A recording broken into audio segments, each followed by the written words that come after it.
Hello बच्चों, आप सभी का हमारे चैनल आरती एजुकेशन क्लासेस में स्वागत है। आज के वीडियो में हम आपके लिए लेकर आए हैं 8th ग्रेड अभ्यास पुस्तिका कक्षा 8 के लिए विषय सामाजिक विज्ञान।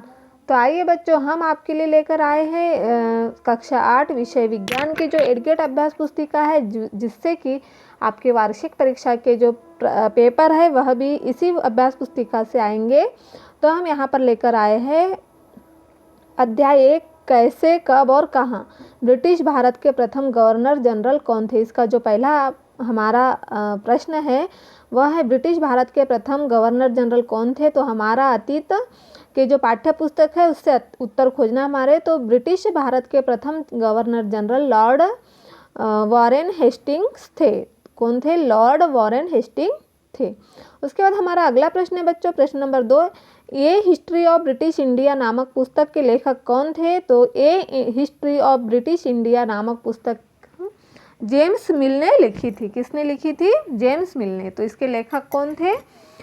James mill, A history of British India के। फिर अगला है हमारा प्रश्न नंबर 3, सुलेख नवीस किसे कहा गया? तो सुलेख नवीस ऐसे लोग जो बहुत सुंदर ढंग से चीज़ें लिखते हैं उन्हें सुलेख नवीस कहा गया है। फिर है हमारा अगला प्रश्न, प्रश्न नंबर 4, अभिलेखागार में आप क्या क्या देख सकते हैं?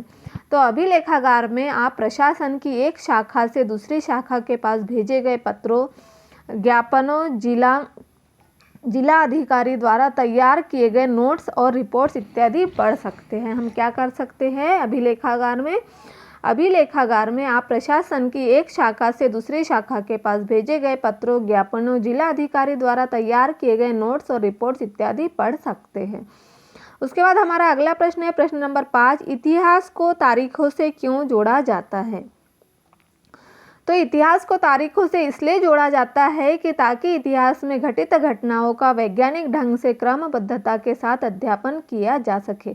इतिहास की जो तारीखें हैं उन्हें इसलिए जोड़ा जाता है ताकि जो इतिहास में जो घटित घटनाएं होती हैं उन्हें वैज्ञानिक ढंग से क्रमबद्धता के साथ अध्यापन किया जा सके। फिर अगला प्रश्न नंबर 6, छपाई की तकनीक के प्रसार से जनता को क्या लाभ हुए? तो छपाई की तकनीक के प्रसार से जनता में विभिन्न मुद्दों को लेकर चर्चा होने लगी व उनमें जागरूकता आई। साथ ही नेताओं व उपन्यासकारों ने अपनी भावनाओं से जनता को अवगत कराया। जो नेता थे और उपन्यासकार थे उन्होंने अपनी भावना से जनता को अवगत भी कराया।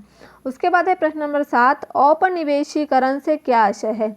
तो औपनिवेशीकरण से आशय है किसी समृद्ध एवं शक्तिशाली राष्ट्र द्वारा अपने विभिन्न हितों को साधने के लिए किसी निर्बल किंतु प्राकृतिक संसाधनों से परिपूर्ण राष्ट्र के विभिन्न संसाधनों का शक्ति के बल पर उपयोग करना।